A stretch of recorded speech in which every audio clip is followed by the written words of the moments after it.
If you're serious about getting better at chess, you know it's a long road. So today, we're doing more than just talking about improvement, we're actually laying out a roadmap. We're going to dive into the absolute essential chess books, the ones that have built champions, the ones that will help you smash through that frustrating rating wall and finally understand the game on a much, much deeper level. You know the feeling, right? If you play chess, you've been there. You've got the basics down, you've played a ton of games, but your rating just hits a wall. You're just stuck in that intermediate zone, somewhere between 1200 and 1800, and it honestly feels like you're just treading water. It's like no matter what you try, you just can't break through to that next level. It's an incredibly common and, let's be honest, a deeply frustrating place to be. But there is a way out, and the solution isn't some hot new opening or a sneaky little trick. It's all about building a deep, rock-solid, foundational understanding of chess. And really, the best way to do that is to learn directly from the masters themselves through the classic books that have been forging champions for generations. So we're going to break down exactly which books you need to read, and this is the important part, why they work. So where do we start this whole journey? Well, it's not with flashy openings. We start at the end, with the end game. You know, getting a winning position is one thing, but actually converting it into a point on the scoreboard, that's what separates the good players from the great ones. This is where every single move counts, where the tiniest mistake gets punished. It's where games are truly won and lost, and it's where we're going to start building our foundation.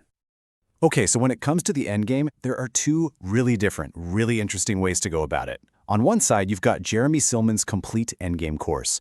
Think of this as the what. It's an incredibly comprehensive, technical guide that literally walks you through the must-know positions rating level by rating level. But on the other side, you've got Mikhail Shereshevsky's Endgame Strategy, which is all about the why. This book is less about memorizing moves and more about grasping the big ideas, timeless principles like don't hurry and why you should almost always centralize your king. It teaches you how to think about the endgame, not just what to know. So once you've really got those fundamentals down pat, you might be ready to face the final boss of endgame study, Dworsky's Endgame Manual. Look, this book is absolutely legendary for its difficulty and for very good reason. It's really for players who are already pushing 2,000 FIDE or higher. This isn't just a book of hard puzzles, it's a super deep dive into the most complex endgame concepts out there. It forces you to develop this just ironclad analytical technique. It is a beast of a book, but for the very few who make it to the top, the understanding of chess you gain is just immense. All right, let's build on that endgame foundation and move to our next pillar, positional chess. This is the subtle stuff. It's the art of long-term planning, of understanding pawn structures, of mastering where your pieces belong. This is the real secret behind how grandmasters seem to just see the future, creating these crushing advantages out of what looks like a quiet position. You literally cannot talk about positional chess without talking about Aaron Nimzowitsch and his revolutionary book, My System. This quote right here really gets to the heart of his philosophy. See, before him, a lot of chess was about these wild, all-out attacks. Nimzowitsch came along and introduced this more strategic, more patient approach. It's not just about finding the next tactic, it's about slowly, piece by piece, building a fundamentally better position where your long-term plans are just stronger than your opponent's. So, one of Nimzowicz's most famous ideas is the outpost. And here's the key thing to get. An outpost is way more than just a good square for your piece. It is a permanent foothold deep in your opponent's side of the board. It's like a forward operating base that becomes a launch pad for attacks and puts this crippling pressure on their entire position. And this slide just perfectly illustrates the whole concept. This is diagram 24, straight out of My System. Nimzowitsch himself is explaining that the knight on d5 is a classic outpost. It's way deep in enemy territory, and it's rock solid because it's supported by that pawn on e4. From that square, the knight has this, as he calls it, disturbing influence, forcing the opponent to twist themselves into nuts just to deal with it. This is exactly how abstract theory turns into a real, tangible winning advantage on the board. Okay, so you've nailed your endgame technique. You've got your positional principles down, but how do you put it all together when the clock is ticking and you're under pressure? Well, the next step is to learn how to calculate accurately and to truly think like a grandmaster, especially when the board is just on fire.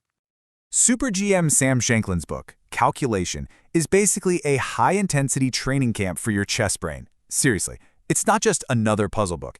It is a structured program with 300 really challenging problems that are designed to sharpen every single aspect of your calculation. You'll learn tactics, how to find all the best candidate moves, how to spot combinations, and even improve your endgame calculation and defense. It's tough stuff, for sure, but it is specifically designed to make you a much more precise and deadly player.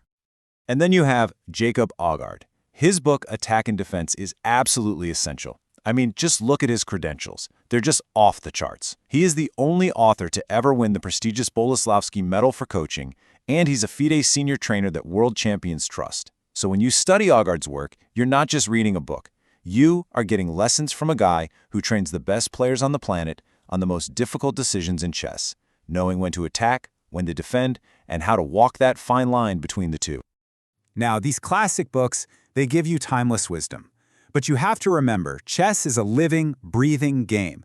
It is constantly evolving. And today, we have access to incredibly powerful tools that the old masters could have only dreamed about. So understanding the principles from Nimzowitsch or Silman is absolutely critical, but you have to know how to apply them in the modern game. Today's top-level chess is so heavily influenced by computer analysis and gigantic databases of games, and that completely changes how these classic ideas are actually put into practice. And that brings us to the modern player's secret weapon, the chess database. For any serious tournament player, this is just not optional anymore.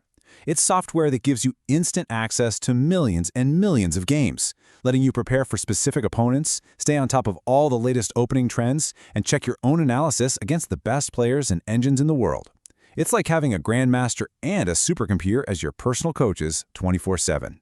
When it comes to databases, ChessBase is without a doubt the professional standard. It's what all the pros use.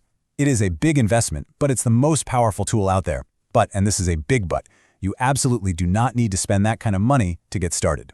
Lichess.org, which is 100% free, has an amazing study tool that lets you organize your openings and analyze your games with super strong engines. It's a fantastic alternative that gives you a ton of the same benefits all there in your web browser.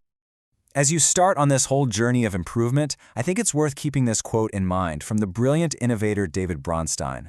This was a creative genius who came this close to becoming world champion, and he really understood the brutal, beautiful reality of the game. The quest for mastery, it's not always a gentle, easy path. It's a fight, and you have to be ready for the struggle. So there you have it, the endgame manuals to help you convert your wins, the positional guides to build those advantages in the first place, the training books to sharpen your mind, and the modern tools to bring it all together. The path to mastery is laid out right in front of you. The only question left is, what kind of player are you going to choose to become?